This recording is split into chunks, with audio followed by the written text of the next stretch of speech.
Political Terms 101. Master the lingo. Welcome to our quick guide on essential political terms. Look, let's be honest, trying to navigate the world of politics can sometimes feel like you're learning a whole new language.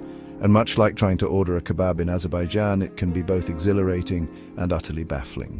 Whether you're new to politics or just need a refresher, these terms will help you understand political discussions and analyses better.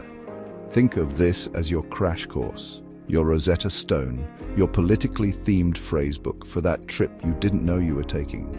Buckle up, because we're diving headfirst into the thrilling, occasionally infuriating, always fascinating world of political jargon. Bipartisanship. This is what happens when two political parties actually work together. It's like spotting a unicorn riding a panda bear while wearing a world peace t-shirt. Rare but delightful. Constituent. You, ideally, the person an elected official is supposed to represent. Though judging by some of their decisions, one might wonder. Legislation. Laws, basically, though sometimes they feel more like suggestions, given how often some politicians seem to ignore them.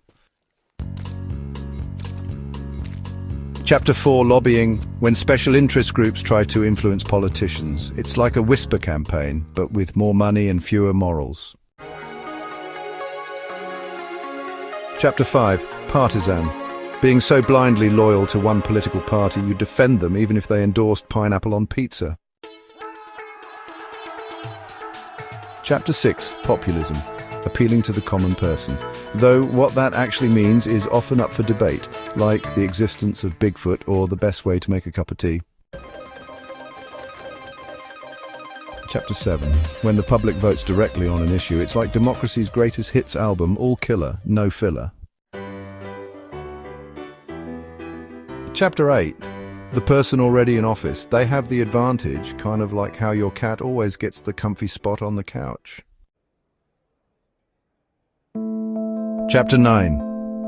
A meeting of party members to decide things. Think of it like a political book club, but instead of wine and cheese, there's just ambition and backstabbing. Chapter 10.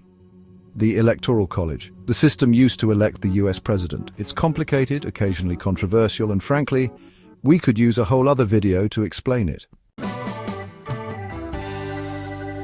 Chapter 11, Democracy. A system where, in theory, the people have the power. In practice, well, it's a bit more complicated than that, isn't it?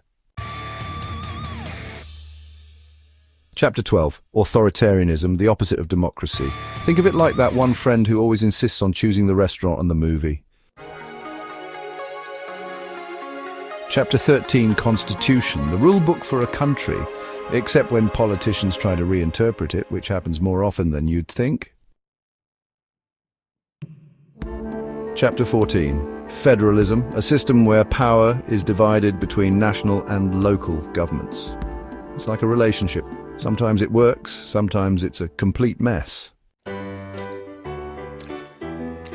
Chapter 15, Judiciary, the court system. They interpret the law, which is a bit like trying to decipher the scribbles on a doctor's prescription pad.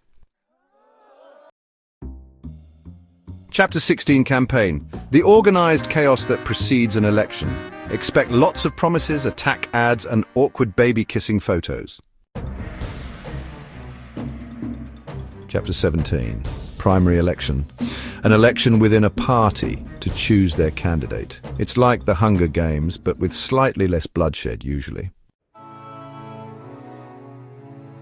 When a person in power loses the support of their peers, it's the political equivalent of getting voted off the island.